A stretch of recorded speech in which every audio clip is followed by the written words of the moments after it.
ખેડૂત ભાઈઓ, આપ સૌનું અભિવાદન કરું છું, આવકારું પણ છું.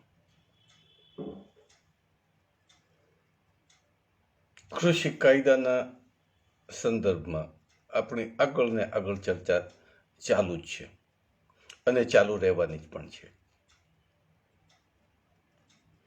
આ કાયદાની કાનૂની છણાવટ અને વિશ્લેષણ કરવાનો આપણો હેતુ અને આપણો ધ્યેય છે.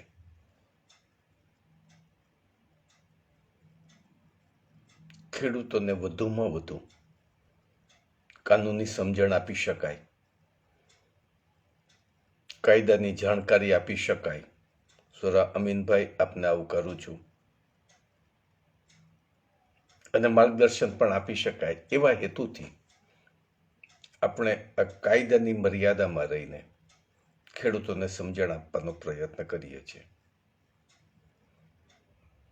અને લગભગ જગદીશભાઈ પ્રજાપતિ, આપને આવકારું છું.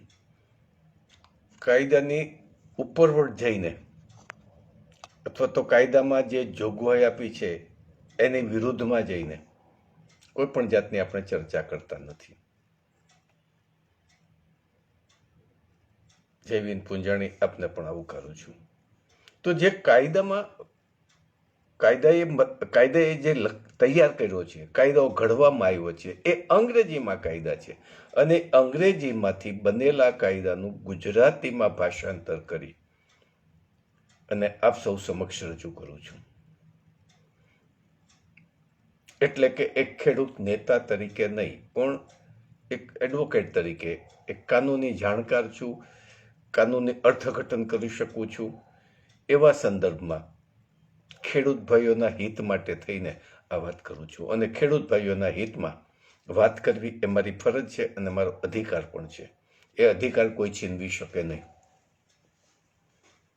સામાન્ય રીતે વકીલનો જે વકીલાત કરવાનો અધિકાર છીનવી શકતો નથી કોઈ, સરકાર પણ છીનવી શકતી નથી, બીજી કોઈ કાનૂની સત્તા પણ છીનવી શકતી નથી. એ અધિકારની રૂએ આપની સમક્ષ આપના વતી ખેડૂતોને ત્રણેય કૃષિ કાયદાઓ કાયદાની રીતે, કાયદાની સ્પષ્ટતા સમજાવવા માટે થઈને આ આપણી સિરીઝ ચાલુ છે. પણ એક થોડું એવું લાગે છે, મીનાબેન નાગર, આપને આવકારું છું. આપ જોઈ રહ્યા છો, આનંદ પણ થાય છે. શહેરમાં રહીને પણ આ વસ્તુ જુઓ છો, ઘણું સારું કહેવાય. તો એક થોડુંક એવું ફીલ થાય છે, એવું લાગે છે કે અત્યારે જે આપણી સિરીઝ ચાલે છે, જે વાત કરીએ છીએ, જે ચર્ચા કરીએ છીએ, એ હજી વધુમાં જોઈએ એટલા ખેડૂતો જોતા નથી. અરે ભાઈ, ખેડૂતોના હિત માટે વાત કરીએ છીએ, ખેડૂતોમાં એક સમજણ પેદા કરવા કહીએ છીએ, ખેડૂતોને ઉશ્કેરવા માટેના પ્રયત્નો નથી. અને જ્યાં સુધી તમે કાયદો નહીં જાણો અને કાયદાનો કદાચ અમલ થશે અને જો તમે નહીં જાણો તો તમારું કેટલું અહિત થશે એ આ સ્પષ્ટતાથી તમે જોઈ શકો છો. શરૂઆતના તબક્કાની અંદર આપણા ભાઈઓએ એક ઉત્સાહ બતાવ્યો, ધીમે ધીમે ઉત્સાહ ઓસરતો જાય છે. કદાચ એવું પણ બને, રોજ આ વાત કરું છું એટલે ન પણ ગમતી હોય, પણ અત્યારે જે સમયમાં, જે સંજોગોમાં અઠવાડિયા દિવસ સુધી આ સંપૂર્ણ રીતે આ માહિતી આપવી જોઈએ અને તમારે લેવી જોઈએ. એટલે ફરી વાર એક ખેડૂત ભાઈનો અપીલ કરું છું, પૂરેપૂરી રીતે ફોરવર્ડ થાય છે એમાં કોઈ શંકા નથી, પણ જે ફોરવર્ડ થાય છે એના પ્રમાણમાં આપણા ખેડૂત ભાઈઓ જોતા નથી. ઘણા ગામડાઓમાં ચર્ચા પણ થાય છે, ભેગા થઈને પણ થાય છે. અને જે અત્યારે તમને સ્પષ્ટતા અને એક્સપ્લેનેશન આપું છું, કાયદાની ચર્ચા, એ ઇન્ડિયા લેવલે પણ ભારતના છત્તીસગઢના એકાકી કાનૂની મૂવમેન્ટ ચલાવનારા ભાઈએ પણ આ વાત કરી કે તમે હિન્દીમાં આપો તો મેક્સિમમ રીતે ખેડૂતોને આપી શકાય. પણ જો અત્યારે હિન્દીમાં વાત કરું તો આપણા ગુજરાતના અને સૌરાષ્ટ્રના ભાઈઓને જે હું મારી તળપદી ભાષામાં સમજાવવા પ્રયત્ન કરું છું એટલું હિન્દીમાં સમજાવી ન શકું. અને એટલા માટે આ ગુજરાતીનો સિલસિલો ચાલુ રાખ્યો છે. અમેરિકામાં પણ આ આપણી ચર્ચાના પડઘા પડ્યા છે. અને જે કોઈ મને જાણતો જ નથી એવા એક મિત્રએ આના આધારે વાત કરી, ચર્ચા પણ કરી અને ગૂગલ ઉપર એક સમગ્ર વિશ્વ જોઈ શકે અને ગુજરાતીઓ સમજી શકે એવી પણ એણે મૂકી દીધું. તો કાનૂની મહત્વ, કાનૂની રીતે જે સમજાવવા પ્રયત્ન કરું છું, એવું ચોક્કસ કહી શકીએ કે હજી સુધી આ રીતે કાનૂની રીતે કાયદાને સમજાવવાના પ્રયત્નો થયા નથી. લોકો નથી જાણતા કે વકીલો પણ નથી જાણતા એવું નથી, પણ પ્રયત્નો નથી થયા. તો એક પ્રયત્ન કરું છું, ખેડૂતો માટે પ્રયત્ન કરું છું. તો ખેડૂત ભાઈઓએ તમારા હિત માટે, તમારા સ્વાર્થ માટે આ વધુમાં વધુ આ કાયદો સાંભળવો જોઈએ. અને ભવિષ્યમાં ફરીવાર કહું છું, કાયદાનો અમલ થાય, આ કાયદા વિશે તમે જાણકારી નહીં હોય તો આપણા ખેડૂતો છેતરાશે, છેતરાશે ને છેતરાશે. મેં ગઈકાલે એક વાત કરી હતી કે નોટબંધી આવી હતી ત્યારે મોદી સાહેબે એવી વાત કરી કે આ સલામત છે, માટે નોટબંધીનું તમે ચેક દ્વારા બેન્કિંગ પેમેન્ટથી આ બધું ઉપાડો.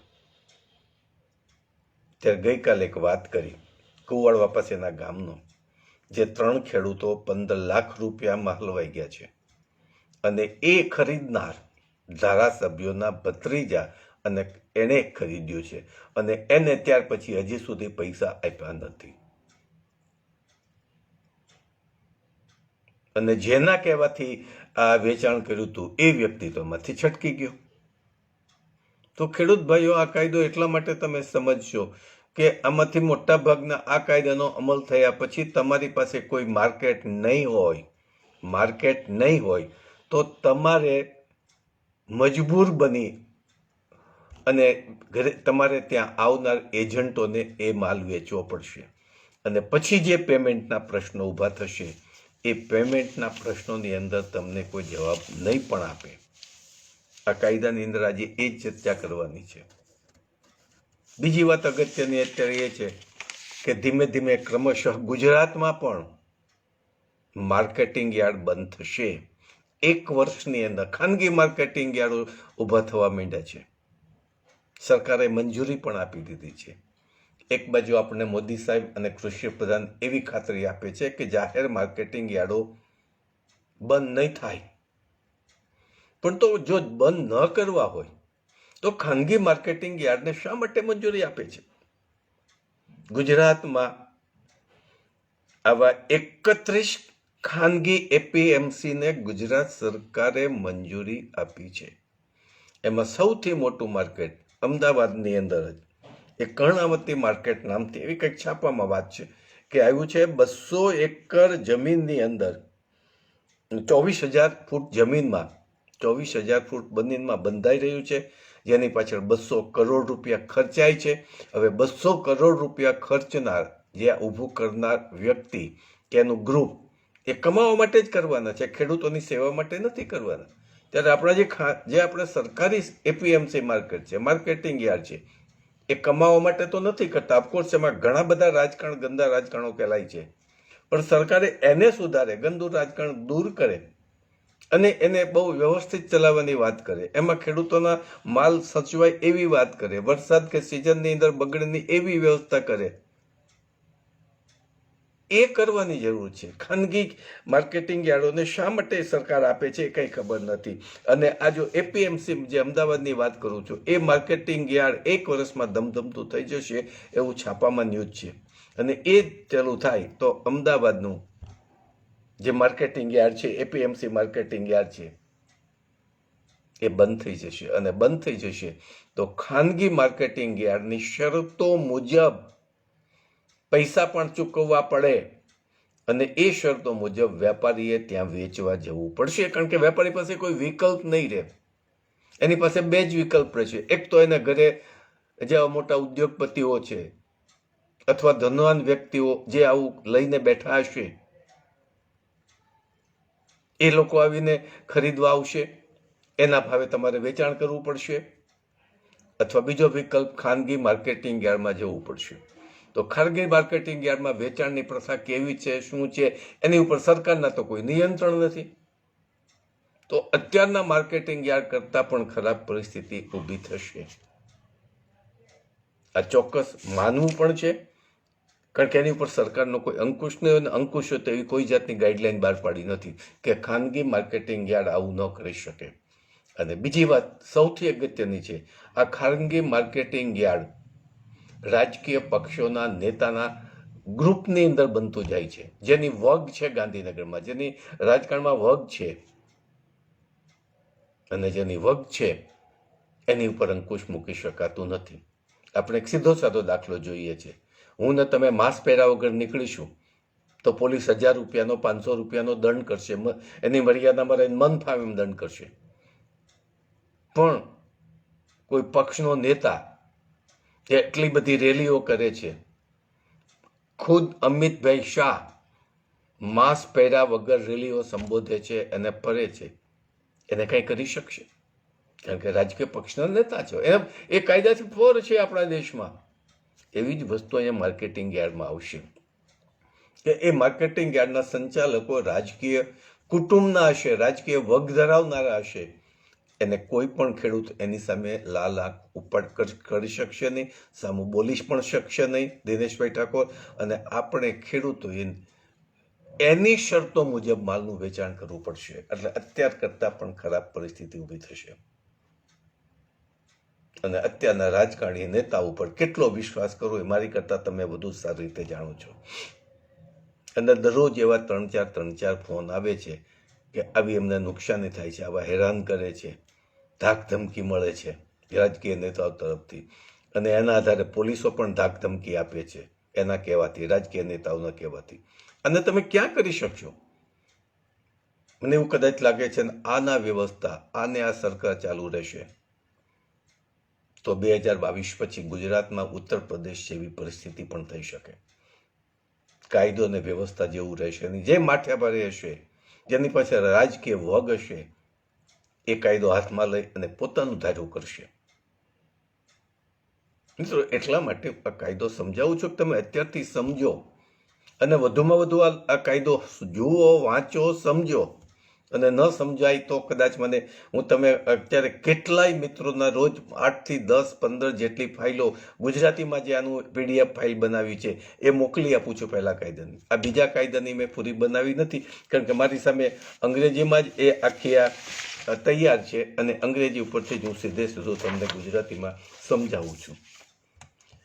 એટલે આટલી વસ્તુ આપણી પાસે છે. એટલા માટે હું તમને કહું છું કે આ વિડીયો વધુમાં વધુ, આખી સિરીઝ બધા ખેડૂતો જોવે, સૌરાષ્ટ્રના ગુજરાતના ખેડૂતો જોવે, અને ખેડૂતો જોશે તો જ આ થઈ શકશે. અને દુઃખની વાત એ છે કે ખેડૂત નેતાઓ આ વસ્તુ ઉપર ધ્યાન આપતા નથી. એ આંદોલનને માને છે, હોબાળો કરવામાં માને છે, આવેદનપત્ર આપવામાં માને છે, પણ ખેડૂત સુધી આ કાયદાની સ્પષ્ટ અર્થઘટન કરી અને ખેડૂતોને જાગૃત કરવા માટે થઈને બહુ ઝાઝા પ્રયત્ન થયા છે, પણ બહુ ઝાઝા પ્રયત્ન થતા નથી. અને એનું કારણ એ છે કે ખેડૂત નેતાઓ પાસે આ કાયદાની જાણકારી પૂરેપૂરી નથી. તો એક વસ્તુ જે કરું છું એ માત્ર ખેડૂતોના સ્વાર્થ માટે. જો તમે તમારો સ્વાર્થ સમજી ન શકો તો બીજા કોઈ સમજાવી નહીં શકે. એક મારા ફરજના ભાગરૂપે જ કુદરતે મને સમજણ આપી છે. ઘણી વાર કહું છું કે મેં ખેતી નથી કરી, પણ મારા કુટુંબીઓ તો ખેતી કરે છે. અને એક ભાવનાથી અને 1976થી ખેડૂતોના પ્રશ્નો માટે મેં લડતા આવ્યા હતા. લડીને થાકી ગયા, ત્યાર પછી આ બધું પ્રશ્ન મૂકી દીધા. કારણ કે જ્યાં સુધી તમે સત્તા ઉપર ન આવો ત્યાં સુધી ખેડૂતોના પ્રશ્નો હલ થાય નહીં. કોઈ પણ પાર્ટીના હોદ્દેદારો છે એ પોતાની પાર્ટીને જ વફાદાર છે. ભલે ખેડૂતો ચૂંટી કાઢે છે, પણ ખેડૂતોને વફાદાર નથી, સમાજને વફાદાર નથી. ત્યારે આપણે એવી એક દિશામાં જઈ રહ્યા છીએ કે આપણામાંથી જ આખી નેતાગીરી ઊભી થઈ. એ રાજકીય પક્ષ નહીં, પણ સમાજ અને ગુજરાતને વફાદાર રહે એવી એક ભાવનાથી આખું સદભાવના કરી રહ્યા છે. અને ગુજરાતને જો ખેતી પ્રધાન રાજ્ય તરીકે ડિક્લેર કરવામાં આવે તો જે કંઈ ખેડૂતોના પ્રશ્નો છે એ પ્રશ્નો બધા જ હલી જાય. કારણ કે ગઈકાલે એક આખી પ્રેસ નોટ છે, કટિંગ પણ કરી રાખી છે કે કેનલના પાણી એ બેફામ છોડે છે અને ખેડૂતોની જમીન બગડે છે. એની જ્યારે વાત આવશે ત્યારે એ પણ વાત કરીશું અને કેટલા બધા આ પાણીથી ખેડૂતોનું ગંધારા પાણી છોડે છે અને ખેતીની જમીન બગડી છે, છતાં એની સામે કોઈ ઉદ્યોગપતિઓને કહી શકતા નથી. તો મિત્રો, આ કાયદાની વાત કરીએ. આ કાયદાની હવે આપણે આગળ વધીએ અને એ કાયદામાં આપ્યું છે કે ઉપલેટાની મોજ નદીમાં રાસાયણિક પાણી ઠલવાતા રોષ, ખેડૂતો અને બોર કૂવાના પાણી પ્રદૂષિત થવાની ભીતિ થવાના જ છે. ભીતિ નહીં, 5-15 દિવસે એ પાણી જમીનમાં ઉતરી અને પ્રદૂષિત થવાના જ છે. અને આની અંદર કોઈ અધિકારી પણ પગલાં લેતા નથી, કોઈ રાજકીય નેતાઓ પણ કહી શકતા નથી અને કોઈ અટકાવી શકતા પણ નથી. આ દરરોજ કંઈક ને કંઈક છાપામાં આવતું જાય છે. જમીન બગડે છે, પીવાના પાણી બગડે છે, તળ બગડે છે અને છતાં કોઈ એને અટકાવી શકતું નથી. આ પરિસ્થિતિ ધીમે ધીમે આવતી જાય છે. હવે આપણી વાત ઉપર આપીએ કે આપણા કાયદાની આપણે વાત કરી હતી કે ખેત પેદાશના ભાવ અને સર્વિસ, ખેત સર્વિસની આપણે ગઈકાલ વાત કરી દીધી અને ભાવની પણ વાત કરી દીધી. કારણ કે ખેત સર્વિસની અંદર ઘણી બધી વસ્તુ આવી જાય છે. ખેત સર્વિસમાં એપીએમસી માર્કેટ આવી જાય છે, ઇલેક્ટ્રોનિક ટ્રેડિંગ આવી જાય છે, વ્યવહારો માટેના માધ્યમો આવી જાય છે, ખેત સેવાઓ આવી જાય છે, ઉત્પાદક સંસ્થાઓ આવી જાય છે, ખેડૂતની સંસ્થાઓ આવી જાય છે અને ખેતી કરાર, વેપાર અને વાણિજ્ય કરાર એ વિશાળ અર્થમાં લીધું છે એની પણ વાત આવે છે. ખેત ઉત્પાદનના કરારની પણ આવે છે. આવી ઘણી બાબતો આવી જાય છે. મેં ગઈકાલે તમને આખી સ્પષ્ટ વાત કરી. એ પરિસ્થિતિનો કરાર કરતો કાયદો છે. ખેડૂત અને જેની સાથે કરાર કરવામાં છે, બે વ્યક્તિ, જેને આ લોકો સ્પોન્સર કે છે, બે વ્યક્તિ વચ્ચેનો કરાર છે. એમાં ખેડૂતને કેટલી તકલીફ પડશે એની આખી સ્પષ્ટ વાત કરું છું. તો આજે આવે છે કલમ નંબર 3. કાલ કલમ 2 સુધીની ચર્ચા કરી. કલમ નંબર 3 ચેપ્ટર 2 એવું હેડિંગ આપ્યું છે કાયદાની અંદર. એમાં સ્પષ્ટ વાત છે, ખેડૂત કોઈ પણ ખેત પેદાશ માટે નીચેની શરતોને આધીન ખેત કરાર કરશે. એટલે ખેડૂત અને સામેવાળી વ્યક્તિ કોઈ મોટા ઉદ્યોગપતિઓનો એજન્ટ પણ હોઈ શકે, કોઈ મોટો વેપારી પણ હોઈ શકે. અને જે નવા એપીએમસી માર્કેટ આવશે એની અંદર આ જ લોકો પાછા વેપારી તરીકે આવશે. જો એક ભયસ્થાન છે, ખાનગી માર્કેટિંગ યાર્ડની અંદર જે આ લોકો 200 કરોડનો ખર્ચ કરતા હોય, એની પાસે બેંકોનું પીઠબળ છે, નાણાકીય સંસ્થાઓનું પીઠબળ છે, સરકારનું પીઠબળ છે. તો એવા લોકો વેપારી તરીકે પોતાની પ્રાઇવેટ લિમિટેડ કે પબ્લિક લિમિટેડ સંસ્થાઓ સ્થાપી અને કેન્દ્ર સરકાર પાસે રજીસ્ટર કરાવી અને ખેડૂતોનો માલ ત્યાં ખરીદશે. એવા સમયે એવો કરારની શું વિગત હોઈ શકે એ અહીંયા આપણને વાત આપી છે. એટલે એમાં 3 પ્રકારના કરાર થાય. એક તો તમે વાવો છો એ જ વખતનો કરાર, પછી એમાં તમારી ક્વોલિટી, ગુણવત્તા, કેટલું તમે આપશો, આ બધે હમણાં વિગત આવશે જ. પછી વચ્ચેનો સર્વિસનો કરાર આવે છે કે તમારો એ વચ્ચે સમયનો કરાર, અને તૈયાર માલ થાય ત્યારે એની ગુણવત્તા, એના અંગેનો પણ કરાર. આ કરારની અંદર તમારે દાખલ થવું પડશે, તમારે સહી કરી દેવી પડશે અને ભાવતાલ પણ નક્કી કરેલા હશે. અને એ કરાર પ્રમાણે તમારે માલની ડિલિવરી પણ આપવી પડશે અને એમાંય પૈસા તમને રોકડા મળવાના નથી. એમાં જો તમે બિયારણ, જેમ અત્યારે સરકાર બનાવડાવે એ બિયારણ તમે વાવો તો એના 2/3 માત્ર પૈસા મળે અને બાકીનું લેબોરેટરીમાં ટેસ્ટિંગ થયા પછી મળે. અને પહેલો માલ પણ વેચો એમાં પણ લેબોરેટરી ટેસ્ટિંગ પ્રમાણે, નક્કી કરેલ કરાર પ્રમાણે લેબોરેટરી ટેસ્ટિંગમાં જવું પડશે અને ટેસ્ટિંગમાં માન્ય હોય તો જ પૈસા મળે. ને તો ડિલિવરી આપી દીધા પછી તમને કાંઈ ન મળે. એમાં તો એડવાન્સ કાંઈ પૈસા આપવાનું પણ જોગવાઈ નથી. તો એની આપણે વાત કરીએ છીએ કે કોઈ પણ ખેડૂત કોઈ પણ પેદાશ માટે નીચેની શરતોને આધીન રહી અને ખેત કરાર કરશે. હવે શરતો કઈ કઈ છે ખેડૂત ભાઈઓ સાંભળજો. તમારે અત્યારને હું બધાને ભાઈ આવકારી શકતો નથી, એ માફી પણ માગી લઉં છું. કારણ કે મારું ધ્યાન અત્યારે બે જગ્યાએ છે. એક તો અંગ્રેજીમાં છે, પુસ્તક છે, થોડી ઘણી કોમેન્ટ તૈયાર કરી છે, અને આ બધાનું ધ્યાન કરી સંકલન કરીને મારે તમને કહેવાનું રહે છે. પહેલી વાત આવે છે કે ખેત ઉત્પાદનના વેચાણની શરતો, જેમાં સમય મર્યાદા, પહેલા આખું વાંચી નાખું પછી વાત કરું. સમય મર્યાદા, પછી ગ્રેડ, સ્ટાન્ડર્ડ, કિંમત અને અન્ય શરતોનો સમાવેશ થશે. એટલે જ્યારે તમે વાવી દીધું છે અથવા વાવતા પહેલા કોઈ પણ વેપારી, ઉદ્યોગપતિ કે ખરીદનાર વ્યક્તિ, એ કંપની હોઈ શકે, વેપારી હોઈ શકે, સહકારી મંડળીઓ પણ હોઈ શકે, કંપનીઓ પણ હોઈ શકે, એ તમારી સાથે કરાર કરશે કે તમારે આ સમય મર્યાદામાં અમને માલ આપવો પડશે. જો એની ટીકા ટિપ્પણ કરું, સમય મર્યાદા કેવી રીતે નક્કી થઈ શકે? ખેડૂતના હાથમાં નથી. એનું ઉત્પાદન છે એ કુદરત આધારિત આપણી ખેતી છે. જો આ સરકારો કાયદા કરે છે ત્યારે આ વસ્તુ સમજે છે, છતાં લાગે છે કે આપણી ખેતી આકાશી ખેતી છે. આપણા વડવાઓ કહેતા, હું ગામડામાં સાંભળતો, આકાશી ખેતી છે. આકાશી ખેતી એટલે કુદરત આધારિત ખેતી છે. એમાં વરસાદ પડવો ન પડવો એ પણ કુદરત સાથેનું છે. આબોહવામાં ફેરફાર થવો, આબોહવા ખેતીને અનુકૂળ આબોહવા છે કે નહીં એ પણ કુદરત આધારિત છે. છેલ્લી ઘડીએ પાક તૈયાર થયો હોય, ખળામાં પડ્યો હોય, એને વરસાદ પડે તો પણ પાકને નુકસાન થાય, એ પણ કુદરત આધારિત ખેતી છે.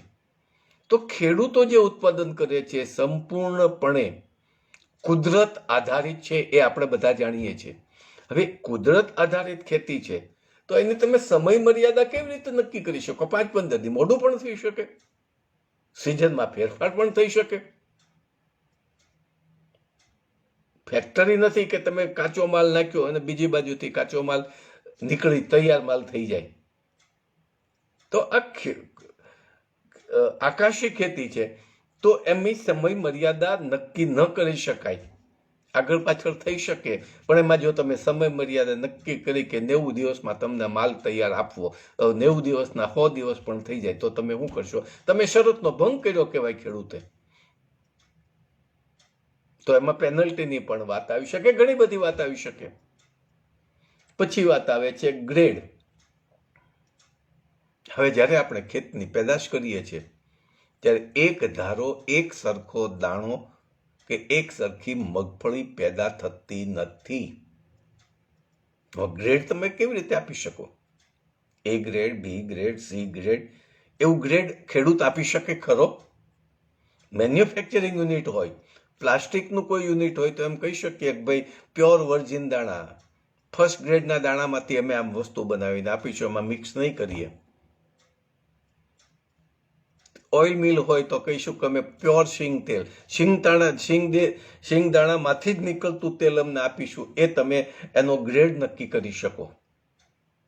પણ ખેડૂત કેવી રીતે ગ્રેડ નક્કી કરી શકશે? મગફળી તો 2 થી 3 પ્રકારની થાય. મોટો દાણો હોય, ઝીણો એનો ડોડવો હોય, અને સેજ એની કરતા ઉત્તર ક્રમનો ડોડવો હોય. ચીમડાઈ ગયેલો મગફળી થાય અને ભરાવદાર આખી શીંગ પણ હોય. એવી રીતે અનાજમાં પણ થઈ શકે. અનાજ એક સરખું કુદરત પકાવતી નથી.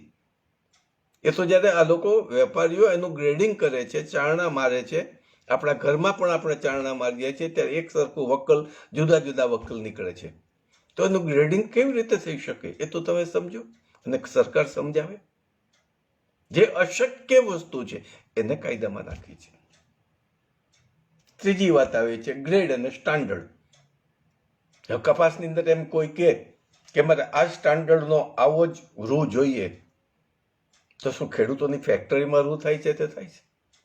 ઉપરથી આબોહવા બદલાઈ જાય તો રૂ કાળું પણ થઈ જાય. જીવાત આવે તો રૂડની અંદર તકલીફ પણ થાય. આપણે અનુભવીએ છીએ દર વર્ષે. ગુલાબી ઈયળ આવે તો એ રૂની ક્વોલિટી બદલી જાય છે, અને 3-4 વર્ષથી ખેડૂતો એક જ બૂમ પાડે છે કે રૂની ગુણવત્તા બગડતી જાય છે અને ભાવ પણ ઓછા આવે છે. એ ભાવ ઓછા આવે છે, ખેડૂતોને પોસાય, પણ તમે કરાર કરો કે આવું જ અમે રૂ આપીશું ને રૂ આપી ન શકો, તમે પાછા એ પ્રકારનું રૂ ખેડૂત ક્યાં ખરીદવા જશે? વેપારી તો આગ્રહ કરશે કે આ કરારની શરત મુજબ તમારે આપવું પડશે. તો ખેડૂત કાનૂની રીતે હલવાઈ જશે. ઓલી વ્યક્તિ જશે, એની સામે જે કંઈ કાનૂની રીતે કાર્યવાહી કરશે. તો ખેડૂતને એનો બચાવ કરવા માટે વકીલો તો રાખવા ને.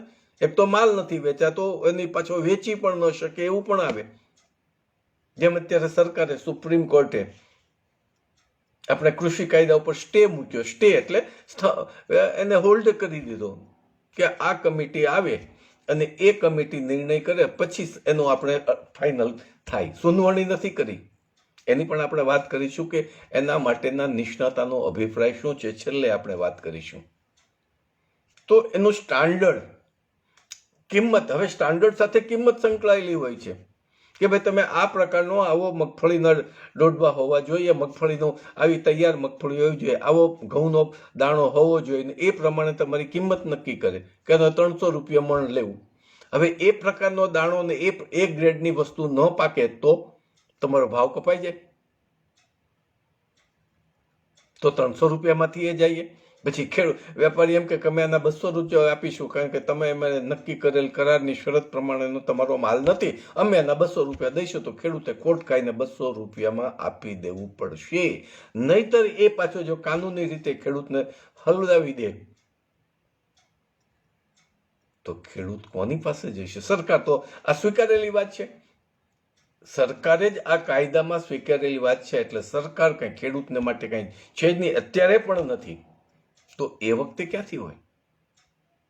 તો એ વખતે ઉદ્યોગપતિ અને આપણા જ ખેડૂતોમાંથી, જેમ એપીએમસી માર્કેટ સ્થાપ્યું છે, આપણા ખેડૂત ભાઈઓ જ છે, એ આપણા ખેડૂત નેતાઓના કુટુંબના જ છે. એના હાથમાં બધું આવી જશે. અને એના હાથમાં આવી જશે તો એ તમે રાજકીય નેતાઓને પહોંચી ખેડૂત નહીં શકે. ત્યારે ખેડૂત સંગઠન થવું એ અશક્ય છે. ને ગુજરાતમાં તો કોઈ શક્યતા નથી. દરરોજ એક જ વાત આવે છે કે સાહેબ ખેડૂતો આપણા સંગઠિત થતા નથી. માઇક અંગલા છે, આવા સ્પષ્ટ વાત કરે છે. ત્યારે હું એક જ કહું છું, હવે આપણે જાગૃતિ લાવો, તમારીથી લાવો. તમે 5 માણસોને તમારા ગામની અંદર 10-15 માણસમાં લાવો અને એ 1 મહિનામાં જાગૃતિ આવી જશે. અને એ અમારા પ્રયત્નો પણ છે. તો એની કિંમત અને અન્ય શરતો, ભાઈ પછી ઘણી બધી શરતો મૂકે કે આટલો જો એનો સ્ટાન્ડર્ડ હોય તો આ 300 રૂપિયા, જો હલકું સ્ટાન્ડર્ડ હોય તો 200 રૂપિયા આપીશું. હવે એ સ્ટાન્ડર્ડ એ ન થાય તો તમારો માલ હાવ ખોટ ખાઈને પડતર કિંમત પણ ન મળે. હજી શાકભાજીમાં નથી મળતી અને છતાં ફેંકી દેવા પડે છે. ખેડૂતો રોડ ઉપર ફેંકી દે છે. એ તમારે અનાજે રોડ ઉપર ફેંકી દેવું પડશે. તો આખા વર્ષમાં તમે રોડ માટે, એના ખેત પાક માટે કરેલો ખર્ચો ક્યાંથી લાવશો? ખેડૂત દેવાદાર થશે અને બેંકો વધુને વધુ ખેડૂતોને કરજદાર બનાવશે. અને એક દિવસ એવો પણ આવે ખેડૂત પાસે જમીન પણ નહીં રહે. આ એક પરિસ્થિતિ પણ સર્જાય. હા, એમ નથી કહેતો આવી, એટલું તો કહી શકીએ ને, તમે કહી શકો કે આવી પરિસ્થિતિ આવશે અને આવી પણ શકે. પછી બીજી વાત આવે છે ફાર્મ સર્વિસ મુજબ માલ આપવાની શરતો. ફાર્મ સર્વિસ, જે શબ્દો ખેડૂતો ફાર્મ સર્વિસમાં કંઈ સમજી શકવાના નથી. ફાર્મ સર્વિસની આપણે વાત કરીએ એટલી બધી વિશાળ છે. બિયારણ આવે છે, ફર્ટિલાઇઝર ખાતર આવે છે, રાસાયણિક દવા આવે છે, ઘણું ફાર્મ સર્વિસમાં આવે છે. એ ગઈકાલે આપણે વાત કરી કે ફાર્મ સર્વિસમાં કેટલું આવશે. તો ફાર્મ સર્વિસની અંદર બિયારણ, પશુચારો પણ આવે છે, ખેતી રસાયણ એટલે ખાતર અને જંતુનાશક દવાઓ પણ આવે છે, મશીનરી અને ટેકનિકલ સેવાઓ પણ આવે છે, સલાહ પણ આવે છે, બિન રસાયણિક બાબતો પણ આવે છે. એ બધું ફાર્મ સર્વિસમાં આવશે. તો એના પણ કરાર થશે કે તમારે આટલું જ ખાતર નાખવાનું, આ જ જાતનું ખાતર વાપરવાનું, આ જ જાતનું બિયારણ વાપરવાનું, એવી શરતો પણ આવે. તમારે આટલું દેશી ખાતર નાખવાનું, એના ઉછેર માટે આ પ્રમાણે કરવાનું. તો એ શરતો તમારી પાસે આવશે તો તમે પાળી શકશો ખરા? એ જે શરતો મુજબનું આપણને બિયારણ કહેશે તો બિયારણ મોંઘું પણ મળે. અને એ બિયારણ તમને આપે અને એ બિયારણ નકલી નીકળ્યું તો કદાચ સારો પાક ગ્રેડ મુજબ થાય પણ નહીં. તો આ બધી શરતો કઈ એક ખેડૂતને ખબર પડશે ખરી? ખેડૂતને ખબર પડતી નથી. તો આ ખેડૂતોનો પ્રશ્ન છે. આ લોકો જે અત્યારે ચલાવે છે મૂવમેન્ટ, આ વસ્તુ માટે ચલાવે છે. એ ગાંડા નથી. આજે 60મો દિવસ છે અને છતાં સરકાર મચક આપતી નથી. તોડી નાખવા માટે તેનો પ્રયત્ન કરે છે. આખા સમગ્ર ભારતના ખેડૂતોનો પ્રશ્ન લઈને બેઠા છે. અને અત્યારે ઠંડી વધતી જાય છે. મેં તમને ગઈકાલે જ વાત કરી કે ત્યાં ધાબળાઓની પણ જરૂર છે. એક અપીલ પણ થઈ છે. મેં મારું કોન્ટ્રીબ્યુશન તો મોકલી આપ્યું, તમને પણ જાણ કરી હતી કે જેની ઈચ્છા હોય એ મને કહેજો. એ ભાઈનો નંબર આપી દઈશ અને એની સાથે તમે નાણાકીય ડીલિંગ કરશે. એ છેતરશે નહીં એવી મને ખાતરી છે. અને દાખલો પણ આપ્યો હતો કે પાટીદાર અનામત વખતે આપણી પાસે કરોડો રૂપિયા એકઠા થઈ ગયા હતા. તો આખા ગુજરાતના ખેડૂતનો પ્રશ્ન છે. માઈનો લાલ કોઈ હલે છે ખરો? આ કામ ખેડૂત નેતાઓએ પણ કરવું જોઈએ. જવા દો એ વાતને. ફાર્મ સર્વિસ મુજબ માલ આપવાની શરતો, એમાં જે સર્વિસની શરતો નક્કી થશે એ જ પ્રમાણે ખેડૂતોએ આપવી પડશે નહીં તો પૈસા પૂરતા નહીં મળે. પછીની વાત આવે છે કે ખેડૂત અધિકારને નુકસાન કરે કે ઘટાડો થાય એવા કોઈ પણ ખેત કરાર કરી શકશે નહીં. હવે નુકસાન થાય કે ઘટાડો થાય એમાં તમને ને મને ખેડૂતને શું ખબર પડે? નિયમ કે આ ગ્રેડનો માલ આપવાનો. હવે એ ગ્રેડનો માલ ખેડૂતે આપવાનો છે. એમાં અધિકારની ક્યાં વાત આવી ભાઈ? ખેડૂતને શું અધિકાર છે એમાં? અત્યારે જે ખેડૂતનો અધિકાર છે એ ખેડૂત સરકાર અને સુપ્રીમ કોર્ટ એના અધિકાર મુજબ નથી કરી શકતી, તો પછી શું કરશે? જે ખેડૂતો પોતાના અધિકાર માટે લડે છે, સમગ્ર ભારતના ખેડૂતોના અધિકાર માટે લડે છે, એ અધિકાર જો સરકાર આપી શકતી ન હોય તો ખેડૂત અને પેલા વેપારી વચ્ચેના અધિકારની વાત તમે ક્યાં લાવ્યા? આપણે ગઈકાલે વાત કરી હતી કે સુપ્રીમ કોર્ટે જે વચગાળાનો રસ્તો કાઢ્યો છે એને બંધારણીય અધિકાર છે સુપ્રીમ કોર્ટને, એટલે એને કમિટી નિમી. પણ એની સાથે સાથે એક વસ્તુ જોઈએ છે કે જે બંધારણે એને સત્તા આપી છે એ જ બંધારણે આપણને આપણા અધિકારો માટેની જ પણ એટલી જ સત્તા આપી છે. આપણો અધિકાર પણ છીનવાય જેવો ન જોઈએ. અને સુપ્રીમ કોર્ટે એ પણ ધ્યાન રાખવું જોઈએ કે અમે જેટલી બંધારણીય સત્તા ભોગવીએ છીએ એટલી જ બંધારણીય સત્તા ભારતનો તમામ નાગરિક ભોગવે છે. તો ભારતના નાગરિકની જો બંધારણીય સત્તાઓ છીનવાઈ જતી હોય અને એક બાજુ સુપ્રીમ કોર્ટ એમ કે છે કે અમને બંધારણીય સત્તા આપવી જોઈએ, ખરેખર સુપ્રીમ કોર્ટનું કાર્ય શું છે કે જે એની પાસે કેસ આવ્યો છે એને કાનૂની વિશ્લેષણના આધારે, કાનૂની મર્યાદામાં આધારીને એ ન્યાય આપવાનું કામ છે. જે વચગાળાનો રસ્તો નીકળતો જ નથી. ખેડૂત એમ કે છે કે અમારે 3 કાયદાઓ નથી જોતા, એના માટેની કઈ વાત કરી સુપ્રીમ કોર્ટે? અને એમાંથી એક સારી વાત એ છે કે જે કંઈ ગઈકાલે આપણે બધા ખેડૂત નેતાઓ હતા એમાંથી એક પંજાબનો સારો ખેડૂત નેતા એટલે હરમિંદરસિંહ માન એમાંથી નીકળી ગયા. કારણ કે એ જોયું કે ખેડૂતોની વિરુદ્ધ હું કામ કરી શકું નહીં. ભલે ભાજપના છે, ભાજપ આ કાયદાની શરૂઆતમાં ભલામણ કરનાર એ પોતે જ નેતા છે હરસિંહ માન, પણ આજે ખેડૂતોના વિરોધ વચ્ચે એ રહી શક્યા નથી. એણે જોઈ લીધું કે મારે પંજાબમાં રહેવાનું છે, ખેડૂતો વચ્ચે રહેવાનું છે, તો હું ખેડૂત વિરુદ્ધ જઈશ તો શું થશે મારી પરિસ્થિતિ? એને એમને નથી પોતે ખસી ગયા, પરિસ્થિતિને જોઈને પોતે ખસી ગયા છે. ત્યારે બાકીના 3 તો અશોક ગુલાટી, અનિલ ધનવંત અને પ્રમોદ જોશી, એને ખેડૂતો સાથે કાંઈ લાગતું વળગતું નથી. એ તો સરકારના માણસો જ છે અને પહેલેથી જ આ ખેડૂત કાયદાને સ્વીકારી અને એના ગુણ ગાનારા ખેડૂતના એ કમિટીના મેમ્બરો છે. અને આ કમિટીમાં 40 સંગઠનોમાંથી એક પણ વ્યક્તિને એમાં લીધો નથી. તો સુપ્રીમ કોર્ટે પોતાના અધિકારની રૂએ મૂકી છે, તો એની સામે ખેડૂતોનો પોતાનો અધિકારનો ભંગ થતો હોય તો ખેડૂતોને એ ન સ્વીકારવાનો પણ અધિકાર આપણા બંધારણે આપી શક્યો છે. એ અધિકારને આપણા રાષ્ટ્રપતિ પણ છીનવી શકે નહીં, સુપ્રીમ કોર્ટ પણ છીનવી શકે નહીં, કારણ કે બંધારણે આપ્યો છે. એટલે તો મિત્રો આ એક ટેકનિકલ મુદ્દો બહુ સમજવા જેવો છે. આપણા ખેડૂત ભાઈઓ પાછું કંઈક સમજણ તો કેળવો. 2 માણસો કહે એટલે માની લીધું. સાહેબ આમાં બરબાદ થઈ જશો તમે. કે અહીંના નથી રહેવાના. આટલા દિવસોથી જેટલા ફોન આવે છે ત્યારે આ જ વાત આવે છે. તો આગળ વધીએ. દરેકે પોતાના ભોગવવાના છે, તમે તમારા જ ભોગવવાના છે. તમે નહીં ભોગવો, તમારી પેઢીએ પણ ભોગવવા પડશે. તમારી જમીનો જતી રહેશે ત્યારે ઉશ્કેરણી નથી કરતો આ કરાર મુજબ, અને ઘણા લોકોની જમીન જતી પણ રહે છે. મેં એક સાદો દાખલો આપું. હું કોઈના મકાન ભાડે રાખી લઉં અને મકાન ભાડે રાખ્યા પછી એને મકાન જો પાછો આપવાનું થશે એ મકાન માલિક લઈ નહીં શકે. અને મકાન આપ્યા પછી મકાન માલિક જો મારી પાસે આવશે ઘરમાં આવવા માટે, એને મારી પરવાનગી લેવી પડશે કે ભાઈ આવું કે નહીં. હું ના પાડું તો એ મકાનનો માલિક મારા ઘરમાં નહીં આવી શકે, કારણ કે ભાડે રાખેલો છે. તો જ્યારે એગ્રીમેન્ટ એવી કરશો, લીઝ એગ્રીમેન્ટ થશે, એમાં એકાદી એવી શરત હશે કે ખેડૂતને ધ્યાન બહાર રહી ગઈ હશે, અને એ જ શરતનો નુકસાન થશે તો ખેડૂત પોતાની જમીન ગુમાવશો અને કાનૂની રીતે તમે કાંઈ નહીં કરી શકો. આ એક પરિસ્થિતિ પેદા થશે. એટલે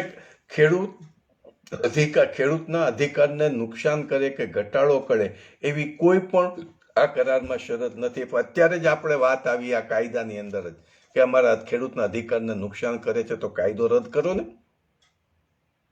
એ નથી કરવું. પછી આવે છે ખેત કરારની સમય મર્યાદા.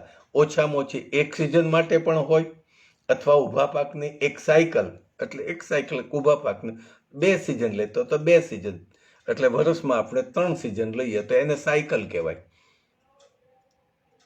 એક સિઝન માટે આ મગફળી આ સિઝન માટે લીધી છે તો એનો કરાર થાય. આપણી પાસે આ વખતે કપાસ છે, એક કપાસના ઉત્પાદન માટે જ એનો કરાર થાય. એવું પણ થઈ શકે, અને 3 સિઝન માટે થઈને થઈ શકે, એને સાયકલ કહેવાય. પછી અને આ સાયકલ 5 વર્ષ કરતા વધારે હોય તો પણ પરસ્પર સમજૂતીથી કરી શકાય. એટલે 5 વર્ષથી વધુ આપણે આ એની હારે કરાર કરીએ તો પણ કરી શકાય. હવે ખેડૂત પાસે એટલી તો ગતાગમ નથી. પહેલી વસ્તુ વાસ્તવિકતા એ છે, ખેડૂત અત્યારે એમ માને છે કે આપણે કરારથી જમીન આપી દઈએ, પૈસામાંથી આપણે શહેરમાં ધંધો આપણા છોકરાઓને કરી દઈશું. હવે શહેરમાં ધંધો કરીને છોકરો પૈસા ગુમાવી દે, શું કરશે ખેડૂત? અને આજે એ જ પરિસ્થિતિ રાજકોટ અને જામનગરના ઉદ્યોગોની છે. ખેડૂત કુટુંબમાંથી આવતા રાજકોટના સાંભળવા મુજબ ઘણા રિપોર્ટ મળે છે, ઘણા આપણા ભાઈઓ દેવાદાર છે, ચડચીમાં દેવાદાર બન્યા છે. જામનગરના બ્રાસ ઉદ્યોગોમાં પણ એ પરિસ્થિતિ છે. ઉદ્યોગો પડતા જાય છે, રાજકોટના ઉદ્યોગો ખલાસ થતા જાય છે. તો પેલી બાજુ જમીન તો કરારથી 5 થી વધુ વર્ષ આપી દીધી હશે, પૈસા એ વખતે દેખાશે, અને પછી જ્યારે આપણે પાયમાલ થઈ જઈશું ત્યારે આપણે જમીન યાદ આવશે, ત્યારે એમાં જઈ પણ નહીં શકીએ. તો જમીને જશે, આજીવિકા પણ જશે, અને તમારી જમીનમાં તમારે મજૂરી કરવાનો વારો પણ આવી શકે.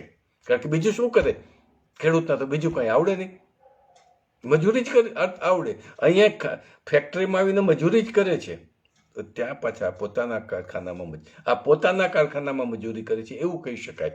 ઓલો ખેડૂત પોતાની ખેતીમાં મજૂરી કરે છે એવું કરી શકાય. આ તો આપણી જ જમીન માલિક જેવો બદલાઈ ગયો, એની મજૂરી કરવી પડશે. તો આ રીતે અને પછી છેલ્લી વાર આવે છે ખેત પેદાશની કરારની શરતોમાં ખેડૂતના હિતમાં ફેરફાર કરવાનો કેન્દ્ર સરકારને અધિકાર છે. હવે ભાઈ, ખેડૂતના હિતમાં જો તમારે ફેરફાર કરવો હોય તો આ કાયદાને કેન્સલ કરો ને, એ જ ખેડૂતના હિતમાં છે. કાયદો લાવીને તમે ખેડૂતના હિતમાં શું કરશો એ તો કયો? કાંઈ નહીં થાય. અને એ દિવસો અમે જોઈ રહ્યા છીએ અમારા અનુભવના આધારે કે ખેડૂતોની બરબાદી સિવાય કોઈ વસ્તુ હોઈ શકે નહીં. આ એક પૃથ્થકરણ કરીએ છીએ, એમનો અધિકાર છે. અમારી સમજણ, જેમ મીડિયાની અંદર પત્રકારો એના વિશ્લેષણ કરે છે, એમ વાસ્તવિકતાનું વિશ્લેષણ મારી પાસે પણ મીડિયાનો માણસ તો મારું પણ વીકલી ચાલતું, એટલે એ પણ કહી શકું છું કે આ વિશ્લેષણ અત્યારે જે વિશ્લેષણ કરું છું એ મીડિયાના રિપોર્ટના આધારે કરું છું. મારા અંગત મંતવ્યો બહુ ઓછા હોય છે. વધુમાં વધુ જે મીડિયાઓ વાત કરે છે, અને સારા મીડિયાઓ વાત કરે છે, એની અંદર કૃષિ વિશ્લેષણો હોય છે, એવું નથી કે માત્ર ન્યૂઝ છપાવે, એની અંદર રાજકીય વિશ્લેષણ હોય છે, એ બધાનું સંકલન કરીને વાત કરું છું. અને રોજથી 3 થી 4 કલાક તો આ તૈયાર કરવા તો થાય જ છે. હવે આ જો ખેડૂતો ન વાંચે તો એક એમ તો થાય ને કે અમારે કોના માટે વિશ્લેષણ કરવું. તો કોકને એવું લાગતું છે કે આ દાદા તો નવરા છે એટલે કરી રાખે, ભલે ને કરતા. અરે ભાઈ, આમાં પણ માનસિક શક્તિ, સમય બગડે છે. તો એની કરતાં હું 4 ધામને જાત્રા વર્ષમાં 3 વાર ન કરી આવું તો મને મજા આવી જાય, એવું નથી. હવે આપણે વાત કરીએ છીએ 15 મિનિટની અંદર આપણી જે કૃષિ, આપણે જે ત્યાં આંદોલન ચાલે છે અને એના સંદર્ભમાં આજના ગુજરાત સમાચારની અંદર 2 સરસ એનાલિસિસ આપ્યું છે. એક કાનૂની નિષ્ણાતો, એ કાનૂની નિષ્ણાતોની અંદર એક સુપ્રીમ કોર્ટના રિટાયર્ડ જજ પણ છે. એણે એવું પણ વાત આમાં લખેલું છે કે કાળા કાયદા પર, એને જો કાળો કાયદો શબ્દ આ છાપાવાળે આપ્યો છે, કૃષિ કાયદો નહીં, કાળા કાયદાઓ પર રોક લગાવતા નિષ્ણાતોને આશ્ચર્ય. એ તો આપણે ગઈકાલે એક વાત થઈ કે જ્યારે કોઈ પણ કેસ દાખલ થાય સુપ્રીમ કોર્ટમાં, ત્યારે સુપ્રીમ કોર્ટની ફરજ, બંધારણીય ફરજ છે કે ભાઈ એ કેસની કાનૂની બાબતોની ચકાસણી કરવી જોઈએ, ત્યાર પછી નિર્ણય ઉપર અવાય. એ બંધારણે સુપ્રીમ કોર્ટની ફરજ આપી છે, આપણે નથી આપતા, આપણે ટીકાઈ નથી કરતા. પણ જ્યારે બંધારણ એમ કહે છે કે સુપ્રીમ કોર્ટમાં અથવા કોઈ પણ કોર્ટની અંદર કોઈ પણ કેસ દાખલ થાય તો સૌથી પહેલા એની કાનૂની બાબતો ઉપર એની ચકાસણી થવી જોઈએ. ત્યારે જે ગઈકાલે સુપ્રીમ કોર્ટે સ્ટે આપ્યો છે,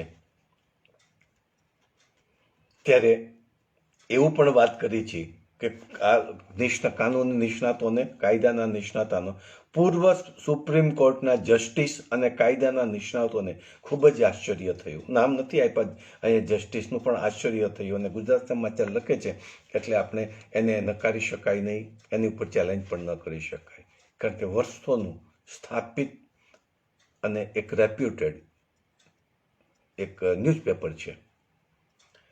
એટલે આશ્ચર્ય થયું. અને ન્યાયિક પ્રથાની ગેરહાજરી તરફ ઈશારો કર્યો. ન્યાયિક પ્રથા એટલે મેં હમણાં તમને વાત કરી કે સુપ્રીમ કોર્ટને પણ બંધારણ એક ફરજ કરી છે કે જ્યારે કેસ આવે, વિવાદાસ્પદ મુદ્દા આવે, એ કેસમાં કાનૂની અર્થઘટન થવું જોઈએ. સુપ્રીમ કોર્ટને ઘણી બધી સત્તા છે અને સત્તાની રૂએ એણે કમિટી બનાવી છે, એમાં કોઈ ના ન પાડી શકે, એનો અધિકાર છે. પણ એ અધિકારની સામે ખેડૂતોના અધિકારનો ભંગ તો ન જ થવો જોઈએ, એને અન્યાય ન થવો જોઈએ, એવી અહીંયા વાત કરી છે. અને પછી એ લોકોએ એક ઇશારો પણ કર્યો છે કે જો કોર્ટ આ પ્રથા અપનાવશે, આ પરિસ્થિતિ જો કોર્ટો આ પ્રથા અપનાવવા માંડે, કારણ કે સુપ્રીમ કોર્ટનું જજમેન્ટ છે, સુપ્રીમ કોર્ટનું વલણ છે, એ નાની હાઈકોર્ટે એને સ્વીકારવી પડે છે, આપણી સેશન કોર્ટે પણ સ્વીકારવી પડે છે, આપણી નીચલી કોર્ટે પણ સ્વીકારે છે, એનો રેફરન્સ પણ અપાય છે. જો આ પ્રથા આવશે તો કાયદાનું અર્થઘટન કરતું, કાયદા ન્યાય માટે છે એવું નહીં રહે. એવું એમાં સુપ્રીમ કોર્ટના પૂર્વ જસ્ટિસ નામ આપ્યું છે, જી બાલકૃષ્ણે કહ્યું છે. પહેલાના જસ્ટિસ હશે, ચીફ જસ્ટિસ બાલકૃષ્ણએ આવું કહ્યું છે. જે સુપ્રીમ કોર્ટનો ચીફ જસ્ટિસ રહી ગયા, એણે આવી ટીકા કરી છે. એટલે હું ટીકા નથી કરતો, પણ આપણે છાપા પ્રમાણે મીડિયાના અહેવાલમાં આપ્યું છે, એ હું વાંચન કરું છું, અને એ ખોટું ન પણ હોઈ શકે, હોય જ નહીં. તો અહીંયા એ પાછું એ પણ કહે છે કે જે માહિતી આવે છે, કાયદાની બંધારણીય માન્યતા ચકાસવાને બદલે કોર્ટે 3 કાયદા પર રોક લાવી દીધી હતી અને ખેડૂતોને સાંભળ્યા પછી એક સમિતિની રચના કરી હતી. ખેડૂતોને એટલે આ ખેડૂતોના નેતાઓ નથી સાંભળ્યું, એટલે એને આશ્ચર્ય થયું છે.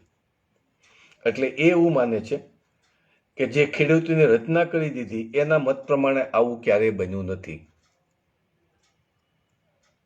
એટલે કોઈ પણ કાનૂની ચકાસણી કર્યા વગર ખેડૂત એક કમિટી બનાવી એવું ક્યારે બન્યું નથી. આ પહેલી વાર બન્યું. કેમ બન્યું હોય એવી તમે હું અનુમાન કરી શકીએ. ટીકા ન કરી શકાય સુપ્રીમ કોર્ટની, તમે ન કરી શકો, હું ન કરી શકું, પણ આપણે એવું કહી શકાય કે આપણે ફરી વાર કહું કે સુપ્રીમ કોર્ટને જે બંધારણે અધિકાર આપ્યા છે એ જ બંધારણે આપણને આપણા પણ અધિકારો આપ્યા છે. તો આપણા અન્યાય સામે આપણે લડવાનો આપણને અધિકાર છે. એટલા માટે સુપ્રીમ કોર્ટે એક તો સ્વીકાર્યું છે, ખેડૂતો જે આંદોલન કરે છે એના શાંતિ રીતે કરે છે, એને તમે અટકાવી ન શકાય એવું તો સૂચવ્યું હતું. ત્યાર પછી એવી જ રીતે સુપ્રીમ કોર્ટના એક અન્ય જસ્ટિસ દીપક ગુપ્તા પણ આ દલીલ સાથે સંમત થયું હતું કે કોર્ટે સાચું જ કહ્યું હતું કે તેમની પાસે સત્તા નથી. ધારાકીય ક્ષમતાને આધારે રાજ્ય અને ખેડૂત દ્વારા કરાયેલા કાયદાઓ અંગે તેમને લાગે એમાં આમાં કોઈ કાયદો પસાર કરાવી શકાય નહીં. એટલે એક વસ્તુ બહુ સ્પષ્ટ વાત છે આ બધાના મંતવ્યના આધારે કે ભાઈ જે ગેરબંધારણીય રીતે કાયદો પસાર થયો છે, ધ્વનિમતથી કાયદો પસાર થયો છે, એની ઉપર એક એક કલમ ઉપર ચર્ચા થવી જોઈએ અને મંજૂર થવો જોઈએ. જરૂર પડે તો બહુ વિરોધ હોય તો કમિટીને પણ સોંપવું જોઈએ. આ તો 3 મિનિટમાં કાયદો પસાર થઈ ગયો. બંધારણની તમામ જોગવાઈનો ભંગ થયો છે. એવી લોકસભાને કે રાજ્યસભાને કોઈ સત્તા નથી, સ્પીકરને પણ નથી. જે બંધારણની અંદર કાયદો મંજૂર કરવાની જે પદ્ધતિ કરવાની વાત કરી છે એ પદ્ધતિથી બહાર જઈને રાજ્યસભાના કે લોકસભાના સ્પીકરને મંજૂર કરવાનો અધિકાર નથી અને છતાં પણ થયો છે. એટલા માટે આ ટીકા થયેલ છે કે જ્યાં એની જો કાનૂની ટીકા કરવામાં આવે તો આપણે વાત કરી એ જ વાત અહીંયા આવે છે કે કાયદો સુપ્રીમ કોર્ટમાં ટકી શકે નહીં. એટલા માટે આવો ટકી શકે એમ નથી, એટલે આવો રસ્તો નીકળ્યો છે. અને મોદી સાહેબ તો સર્વત્ર છવાયેલા જ છે. એક એના લોકોએ સૂત્ર પણ આપ્યું હતું, હર હર મોદી ઘર ઘર મોદી. તો પછી ઘર ઘર મોદી હોય તો કોર્ટમાં તો હોય જ ને ભાઈ. એટલે પાછા કાયદાના નિષ્ણાત અને વકીલ ગૌતમ ભાટિયાએ કહ્યું છે કે સુપ્રીમ કોર્ટનું કામ કાયદાકીય ગૂંચ ઉકેલવાનું છે, મધ્યસ્થી બનવાની. આમાં એક શબ્દ વાપર્યો એ જ વાંચું છું કે મોટા બાપા બનવાની હોતી નથી. જો શબ્દ આવો વાપર્યો છે એટલે વાંચ્યું છે, મેં વાંચેલું જ કહું છું. અને એ છે સુપ્રીમ કોર્ટ છે કાયદાના નિષ્ણાત અને ગૌતમ ભાટિયા. કાનૂની ગૂંચ ઉકેલવાનું છે અને પાછો એને શબ્દ લખેલો છે એટલે વાંચો કે મોટા બાપ બનવાનું નથી. હવે આ બધી વસ્તુ આવી. આની માટે થઈને આરટીઆઈની અંદર એક અરજી પણ થઈ હતી અને એ અરજીની અંદર એણે વિગતો મગાવી હતી અને અરજી કરનાર એક બેન છે અંજલિ ભારદ્વાજ. એણે એવી રીતે તમે બધી આ કાયદો પસાર થયા એની આખી કોપી આપો, એ પ્રક્રિયાની આખી અમને નકલ આપો, જે કાયદો પસાર થવાની પ્રક્રિયા. આવી કૃષિ મંત્રીએ લઈને એનો જવાબ આપ્યો કે આ જાહેર હિતની વાત છે એટલે આવું અમે આપી શકીએ નહીં. હવે જાહેર હિતની ક્યાં વાત છે? એ કઈ ખાનગી વાત નથી. મંત્રી ગોપનીયતા જાળવી રાખવા માટે કરી છે. ગોપનીયતા ક્યાં આવી? ટીવીમાં આપણે જોઈ લીધું કે ધ્વનિમત છે એ ઘોંઘાટ અને દેકારા વચ્ચે સ્પીકરને સમજાઈ ગયો અને સાંભળી લીધો એટલે કાયદો મંજૂર કર્યો. એ ટીવીની અંદર લાઈવ આવે છે તો ગોપનીયતાની વાત ક્યાં આવી? છતાં સરકારને ના પાડવા માટે કારણ તો જોઈએ ને ભાઈ. એટલે સરકારે કારણ આપી દીધું કે અમે તમને આપી શકાય નહીં. એક એક્ટિવિસ્ટ પણ આમાં કાંઈ કરી શકતા નથી, કાનૂની નિષ્ણાતો પણ કાંઈ કરી શકતા નથી. માત્ર એક સારી વાત એ હતી કે એક કૃષિ કમિટીના જે શીખ કોમના હરસિમ માન એણે પોતે રાજીનામું આપી દીધું, ખસી ગયા. તો હવે જ આ હવે 3ની અંદર અશોક ગુલાટી કૃષિ અર્થશાસ્ત્રી એને તો મોદી સાહેબે મોટો હોદ્દો આપી દીધો છે. અનિલ ધનવંત એને પણ એવો મોટા હોદ્દા આપ્યા છે અને પ્રમોદ જોશી. હવે આ 3માંથી કેટલાને ખેતી કરી છે એ કંઈ આપણને મને તમને ખ્યાલ નથી, પણ એ શાસક પક્ષના ટેકેદારો છે, સભ્યો તો હોઈ ન શકે, ટેકેદારો છે, કાયદાને માન્યતા આપેલી છે, કાયદાને માન્યતા જાહેર કરેલી છે, એવી વ્યક્તિઓ 3 રહી. જોઈએ ઈશ્વર બધાને સદબુદ્ધિ આપે. એકલી સદબુદ્ધિથી ચાલવાનું નથી. પંજાબ અને હરિયાણાના, રાજસ્થાનના ખેડૂતોને સદબુદ્ધિ તો આપી દીધી. ગુજરાત ઉપર હજી ઈશ્વર વરસ્યો નથી. આ 3 રાજ્યોમાં ઈશ્વરે સદબુદ્ધિની વર્ષા કરી દીધી, ગુજરાતમાં નથી કરી ભાઈ. તો આ સાથે હજી એક મોટો મુદ્દો રહી ગયો હતો. આખું ગુજરાત સમાચારની અંદર આખું એ વિશ્લેષણ આવ્યું છે, પણ એ લગભગ આપણે બધું બોલી ગયા. અત્યાર સુધીના બધું જ બોલાઈ ગયું, એ જ વિશ્લેષણ છે. તો આવતીકાલે એ શરતો પછીની હજી શરતો આપણી કલમ 4 એ બહુ આપણા માટે અગત્યની વિગત છે. આની અંદર એમાં 8 થી 9 પેટા કલમો છે. એ પેટા કલમો તમે જો સાંભળશો તો તમને ખરેખર સમજવી પડશે તમારે કરાર કરતા પહેલા. આવતીકાલે સાંભળો અને આનું બનશે ત્યાં સુધી આટલી આ એક કલમ માટેનું ગુજરાત પેડ કરીશ, એટલે અંગ્રેજીમાં બોલવું ન પડે. ઓફકોર્સ એક વિચારું છું આ વિડીયોને હિન્દીમાં જે માંગ છે ભારત કક્ષાએ, આ જ સમજણ આ જ રીતે અંગ્રેજીમાં પણ મૂકીશ અને યુટ્યુબમાં મૂકવું પડશે. એ પણ મારી પાસે અત્યારે, હા ભાઈઓ એક તૈયારી રાખજો, કદાચ આ હેંગ થઈ જાય મારી ફેસબુક, તો યુટ્યુબમાં ખેડૂતને તો સાંભળો એવી એક મારી ચેનલ રજિસ્ટર છે. બીજી રજિસ્ટર છે લોકશાસન ન્યૂઝ. એ ન્યૂઝ ચેનલ મેં સ્થાપિત હજી ચલાવી નહોતી. અને ખેડૂતને તો સાંભળો તો ગયા વર્ષે ધોધમાર અને તોફાનો વચ્ચે ગીરની અંદર, રાધે ફાર્મની અંદર મૂકી હતી, અને એવા તોફાનો વચ્ચે લગભગ 30 જણા આવ્યા હતા. એટલે એની એક તૈયારી રાખજો. યુટ્યુબ તમારી પાસે હોવી જોઈએ, અને યુટ્યુબમાં એને આપણે કન્વર્ટ કરીશું તો યુટ્યુબને અત્યારે કોઈ રોકી શકતું નથી. અને ત્રીજી મારી પર્સનલ તો છે ચિનુભાઈ કાત્રોટિયા નામની, એમાં મારા અંગ્રેજી વિડીયો છે, લોકોને શીખવવા માટે મફત મૂક્યા છે. તો આ એક તૈયારી સાથે આપણે આગળ વધવું પડશે. ક્યારે જો કે કોઈ ઉશ્કેરણીજનક વાત પણ નથી કરતો, કાનૂની રીતે જ સમજાવું છું, સ્પષ્ટતા પણ કરું છું, અર્થઘટન પણ. અત્યારે જે સુપ્રીમ કોર્ટના ચીફ જસ્ટિસે જે વાત કરી એ જ વાત મેં તમારી સામે કરી છે. છતાં ભાઈ આપણા રૂપાણી સાહેબની સરકાર તો છે, એ ગમે ત્યારે ખિસ્સામાં પડીકી મૂકી દેવા આવે, અને તો પણ હું ડ્રગ્સનો એજન્ટ ગણાઈ જાઉં, એવી પણ પરિસ્થિતિ થાય. અશક્ય ક્યાંય નથી આ રાજકારણમાં. ઓકે ભાઈઓ, આપણા નિયમ મુજબ 60 દિવસથી આ આંદોલન ચાલે છે. છેલ્લા છાપાના ન્યૂઝ મુજબ લગભગ 55 થી 60ની વચ્ચે ખેડૂતો શહીદ થયા છે. આના માટે થઈને એ શહાદત એળે ન જવી જોઈએ, અને એ શહીદોને નમન કરવા માટે માથું નમાવી, આપ સૌ માથું નમાવો અને નમન કરો, અને એના આત્માને ઈશ્વર શાંતિ આપે. સાથે સાથે હવે પછીના જન્મમાં એને ન્યાય આપે, અને એ સારું જીવન પણ ગાળી શકે એવી પ્રભુને આપણે પ્રાર્થના કરીએ. અને ખેડૂતોને હજી આ ટકી રહેવા માટેની તાકાત પઠબળના આધારે, સંગઠનના આધારે તો છે જ, છતાં મનોબળ 60 દિવસથી મનોબળ તૂટ્યું નથી.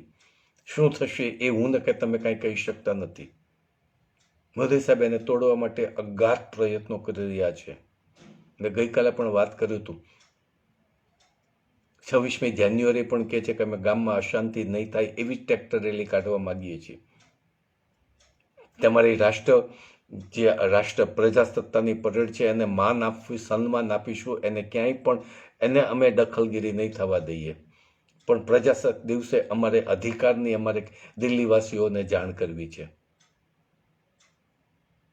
ત્યારે શું પરિસ્થિતિ ઉદ્ભવે હું કે તમે કંઈ નક્કી નથી કરી શકતા. પણ એક વસ્તુ ચોક્કસ છે, જો લશ્કરને સોંપવામાં આવશે તો લશ્કરનો સૈનિક પંજાબ અને હરિયાણા અને રાજસ્થાનના ખેડૂતો પર ગોળી નહીં ચલાવે, કારણ કે દરેકના એક કુટુંબમાંથી એક વ્યક્તિ આપણી સરહદનું રક્ષણ કરે છે, અને એ ખેડૂતોને એના કુટુંબને આ મોદી સાહેબ અન્યાય કરે તો એ લશ્કરનો જવાન, પછી મદ્રાસનો હોય કે ગુરખા રેજિમેન્ટનો હોય, એ ખેડૂત પુત્રો ઉપર ગોળી નહીં ચલાવે. અને ગોળી ન ચલાવે તો શું પરિસ્થિતિ થાય એ અમે સમજી શકીએ છીએ, તમે પણ સમજી શકો છો.